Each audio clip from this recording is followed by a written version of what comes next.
काम वैसा ही हुआ जैसा हुक्म दिया गया था। पूरी तरह गायब हो चुकी थी। एक झटके में उसने कुल्हाड़ी को दोनों हाथों से ऊपर उठाया और आदित्य की गर्दन पर पूरी जर जैसे ही श्रेयस पर पड़ी, वह गुस्से में दहाड़ पड़ा। तूने ही मेरे बेटे को मार डाला, कमीने, धोखेबाज, तूने मेरी खुशी छीन ली। चिल्लाए। हाँ, इसे सजा मिलनी चाहिए। मुखिया रघुनाथ चौहान की हवेली गांव के ठीक मध्य में स्थित थी। वह एक न्यायप्रिय और सम्मानित व्यक्ति थे, जिनका हर कोई आदर करता था। लेकिन उनकी जिंदगी में एक अधूरापन था। उनकी कोई संतान नहीं थी। मुखिया जी, मैंने सुना है कि जब आप युवा थे तो आपने अकेले 20 लोगों को हरा दिया था। क्या यह सच है या गांव वाले सिर्फ कहानियां बना रहे हैं?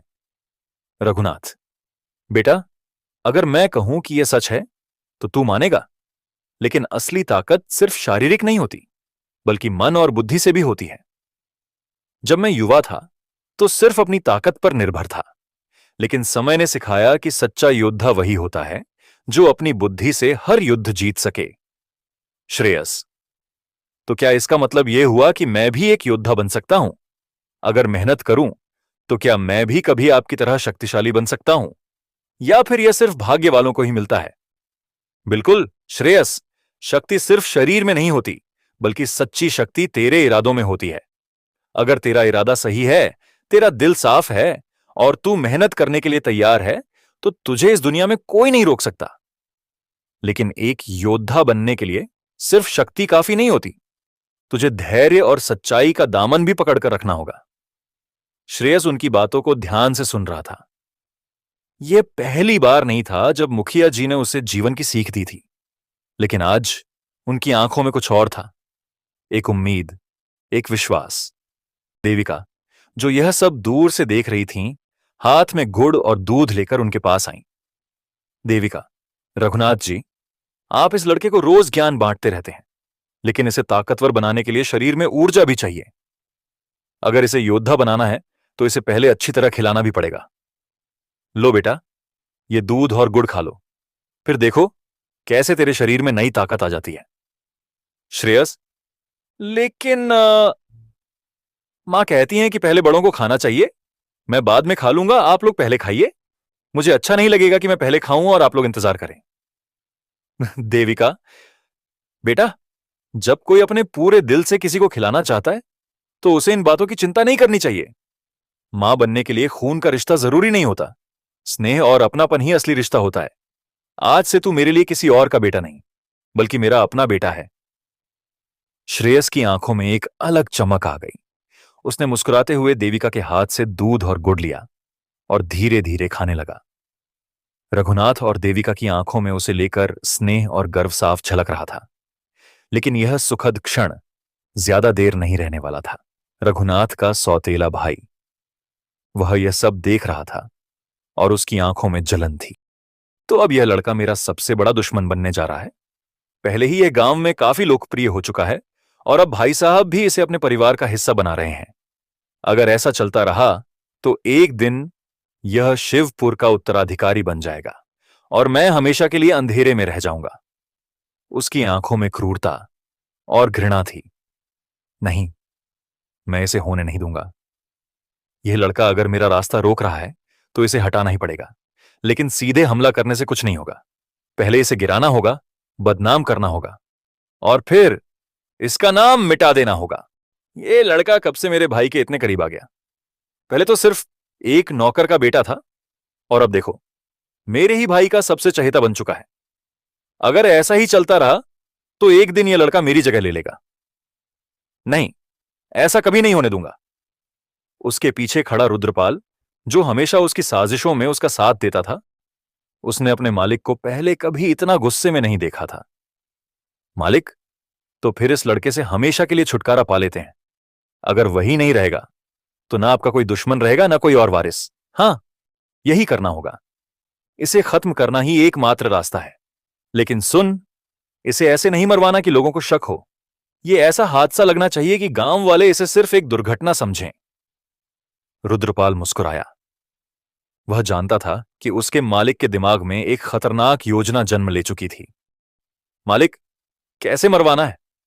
कहीं जंगल में भेज दें और जंगली जानवरों से निपटने दें, या फिर नदी में धक्का देकर डुबो दें। यह बहुत साधारण है। यह लड़का बहादुर है, बच भी सकता है। हमें इसे ऐसे फंसाना होगा कि यह अपने ही कदमों से मौत की ओर बढ़े। विक्रम सिंह, कल सुबह इस लड़के को एक पैगाम मिलेगा। मुखिया जी ने इसे जंगल में बुलाया है, और जैसे ही वह वहां जाएगा, वहां उसका इंतजार करेगा कसाई। दबा देते हैं। इसमें इतना सोचने की क्या जरूरत? तू कभी भी दिमाग से काम क्यों नहीं लेता रुद्र? अगर हम उसे सीधा मार देंगे तो पूरा गांव हम पर शक करेगा। रघुनाथ वापस आकर हंगामा कर देगा और फिर पंचायत बैठेगी। गांव के लोग हमारे खिलाफ हो जाएंगे। लेकिन अगर यह हादसे जैसा लगे तो कोई सवाल नहीं उठाएगा। तो फिर कैसे करेंगे? कौन सी चाल चले जाए कि काम भी हो जाए और हाथ भी साफ रहें? विक्रम सिंह, हम श्रेयस को एक चिट्ठी भेजेंगे जो उसे कसाई तक ले जाएगी। चिट्ठी में लिखा होगा कि जो इसे लेकर आए उसका सिर काट दिया जाए और सबूत के तौर पर हमें भेज दिया जाए। कसाई नया आदमी है, उसके लिए जो चिट्ठी लेकर आएगा वही शिकार होगा। गजब चाल है मालिक। तो मैं तुरंत यह चिट्ठी तैयार करवाता हूं और किसी को भेजकर श्रेयस तक पहुंचवा देता हूं। नहीं, यह काम इतना आसान नहीं। अगर श्रेयस को शक हुआ तो वह खुद नहीं जाएगा। हमें ऐसा आदमी भेजना होगा जो सीधा उस तक पहुंचे और उसे यकीन दिलाए कि यह मुखिया जी का आदेश है। विक्रम सिंह ने नौकर सुरेश को बुलाया और चिट्ठी पकड़ाई। सुन, यह चिट्ठी लेकर श्रेयस के पास जा और कहना कि मुखिया जी ने इसे कसाई को देने के लिए कहा है। उसे समझा देना कि यह बहुत जरूरी है और इसमें कोई देर नहीं होनी चाहिए। सुरेश, जो हुक्म मालिक। मैं अभी जाता हूं।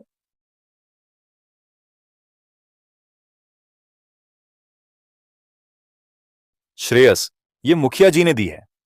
उन्होंने कहा है कि इसे तुरंत कसाई को दे आओ। बहुत जरूरी काम है, इसमें देरी नहीं होनी चाहिए। मुखिया जी ने? लेकिन उन्होंने मुझसे खुद तो कुछ नहीं कहा था। तुमने उन्हें यह कहते सुना? अरे मैं झूठ क्यों बोलूंगा। मैंने खुद सुना कि उन्होंने कहा कि यह काम बहुत जरूरी है और इसे किसी भरोसेमंद आदमी से ही करवाना चाहिए। तुम तो जानते हो कि मैं हवेली में काम करता हूं। श्रेयस ने चिट्ठी हाथ में ली और उसे गौर से देखा। उसके मन में थोड़ा संशय था, लेकिन सुरेश की बातों ने उसे विश्वास दिला दिया कि यह सच में मुखिया जी का आदेश है। था कि पीछे से आदित्य दौड़ता हुआ आया। अरे श्रेयस, कहां भागा जा रहा है? चल गिल्ली डंडा खेलते हैं। आज तुझे हराकर दम लूंगा। अभी नहीं यार, मुखिया जी ने यह चिट्ठी कसाई तक पहुंचाने के लिए भेजी है। कहा है कि बहुत जरूरी काम है। अबे छोड़ना, इतनी भी क्या जल्दी है? कसाई कहीं भाग तो नहीं जाएगा? पहले एक दो राउंड खेलते हैं, फिर तू आराम से चला जाना। नहीं भाई, यह मुखिया जी का काम है और मैं इसमें लापरवाही नहीं कर सकता। अगर कोई और बात होती तो मैं मना नहीं करता, लेकिन यह जरूरी है। तू तो एकदम बोरिंग होता जा रहा है, हमेशा काम ही काम। और वैसे भी एक चिट्ठी ले जाने में क्या खास बात है? ऐसा कौन सा पहाड़ टूट पड़ा है? मैं चला जाता हूं तेरी जगह। तुझे खेल में मजा भी नहीं आता, और वैसे भी मुखिया जी से मेरी भी पहचान है। यह मेरी जिम्मेदारी है, मुझे ही जाना चाहिए। अबे कौन सी बड़ी जिम्मेदारी मिल गई तुझे? तू बस चिट्ठी पकड़ और मुझे खेलने दे। मैं भी मुखिया जी का आदमी हूं, मैं जाकर दे दूंगा। श्रेयस ने थोड़ा सोचा, फिर उसने चिट्ठी आदित्य को दे दी। ठीक है, लेकिन ध्यान रखना कि चिट्ठी सही आदमी तक पहुंचे। गलती मत करना, नहीं तो मुखिया जी गुस्सा हो जाएंगे। अरे बाबा, हो जाएगा। अब तू खेल में हारने से डर रहा है तो अलग बात है। आदित्य चिट्ठी लेकर कसाई की दुकान की ओर चल पड़ा। श्रेयस वहीं बैठा गिल्ली डंडा खेलने की तैयारी करने लगा, बिल्कुल अनजान कि उसने अभी अभी मौत के फरमान से अपनी जान बचा ली है। शिवपुर की हवेली में विक्रम सिंह अपनी योजना के सफल होने की कल्पना कर रहा था। उसने कसाई को सुपारी दी थी, सिर्फ एक आदेश के साथ, जो यह चिट्ठी लाए उसका सिर कलम कर देना। कसाई कोई मामूली आदमी नहीं था। वह सिर्फ एक मांस काटने वाला नहीं, बल्कि एक सुपारी किलर था। उसे किसी से कोई लगाव नहीं था। पैसे के बदले वह अपने मां बाप को भी मार सकता था। वह तेजी से कसाई की दुकान की ओर बढ़ा, बिल्कुल अनजान कि वह अपनी मौत की ओर जा रहा है। कसाई छुरी को पत्थर पर तेज कर रहा था। उसका ध्यान सिर्फ उस काम पर था जिसके लिए उसे पैसे मिले थे। ओ कसाई, ये चिट्ठी मुखिया जी ने भेजी है। कहा है कि यह बहुत जरूरी है। इसे तुरंत पढ़ो और जो कहा गया है उसे कर दो। कसाई ने कोई जवाब नहीं दिया। उसने धीरे धीरे चिट्ठी खोली और उसे गौर से पढ़ने लगा। कुछ सेकंड तक उसने कोई प्रतिक्रिया नहीं दी। फिर उसने चिट्ठी को मोड़ा, अपनी जेब में रखा और पास रखी भारी कुल्हाड़ी उठा ली। आदित्य हंसते हुए लापरवाही से, अरे क्या हुआ, इतना गंभीर क्यों हो गए? जरेनिया, मुझे और भी काम है। मुझे जो कहा जाता है मैं बस वही करता हूं, और इस चिट्ठी में जो लिखा है वही करने का आदेश है। उसने कुल्हाड़ी को कसकर पकड़ा और आदित्य की तरफ एक कदम बढ़ाया। अरे ये क्या कर रहा है तू? मजाक कर रहे हैं उन्हें क्या? चल छोड़, अब जल्दी बता असली काम क्या है? कसाई, मजाक नहीं करता, सिर्फ आदेश पूरा करता हूं, और आज का आदेश यही है कि तेरा सिर काटकर हवेली भेजना है। आदित्य के चेहरे की हंसी अब पूरी तरह गायब हो चुकी थी। एक झटके में उसने कुल्हाड़ी को दोनों हाथों से ऊपर उठाया और आदित्य की गर्दन पर पूरी ताकत से वार कर दिया। साजिश का शिकार आदित्य की चीख दुकान में गूंज उठी, लेकिन अगले ही पल सब शांत हो गया। उसका शरीर धड़ाम से जमीन पर गिर पड़ा और उसका सिर दुकान के कोने में लुढ़क गया। कसाई ने सिर को एक कपड़े में लपेटा और हवेली भिजवाने की तैयारी करने लगा। विक्रम सिंह अपनी हवेली में बेसब्री से टहल रहा था। उसकी आंखों में जीत की चमक थी।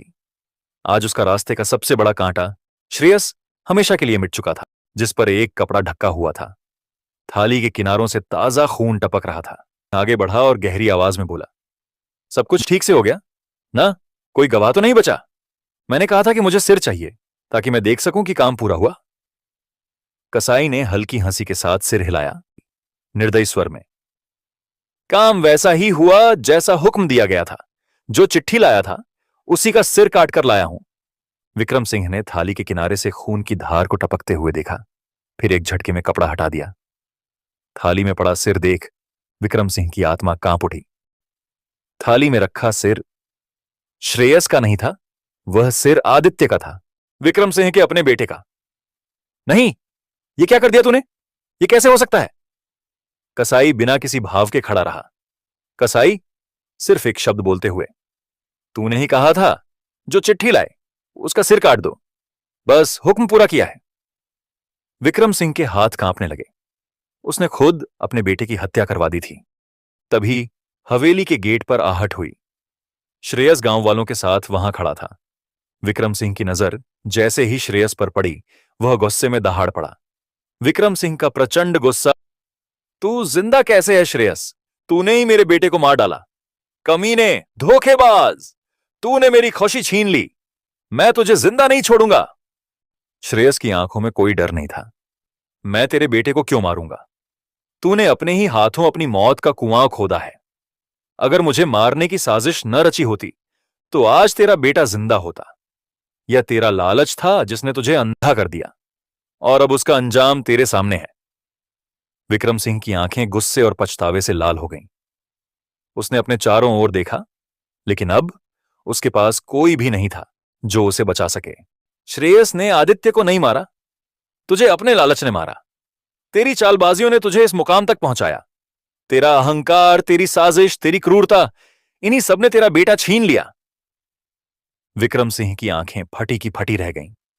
उसके होंठ कांप रहे थे, लेकिन अब बोलने के लिए कोई शब्द नहीं थे। आज से विक्रम सिंह इस गांव का हिस्सा नहीं रहेगा। यह आदमी अब हमारे बीच रहने के लायक नहीं। इसे गांव से निकाल दिया जाएगा और इसके सारे अधिकार छीन लिए जाएंगे। गांव वाले एक स्वर में चिल्लाए, हां, इसे सजा मिलनी चाहिए। तूने जो किया उसका अंजाम तुझे भुगतना ही था। अब इस गांव में तेरा कोई स्थान नहीं। सूरज निकलने से पहले तू यहां से चला जा। अगर दोबारा गांव में कदम रखा तो तुझे वही मिलेगा जो तूने दूसरों के लिए सोचा था। दूसरों के लिए बुरा सोचने वाला खुद बुरे अंजाम तक पहुंचता है। विक्रम सिंह ने श्रेयस को मिटाने के लिए जो षड्यंत्र रचा, उसी में उसका अपना बेटा मारा गया। यह दर्शाता है कि जो व्यक्ति दूसरों के लिए फंदा बुनता है वह खुद उसमें फंस जाता है।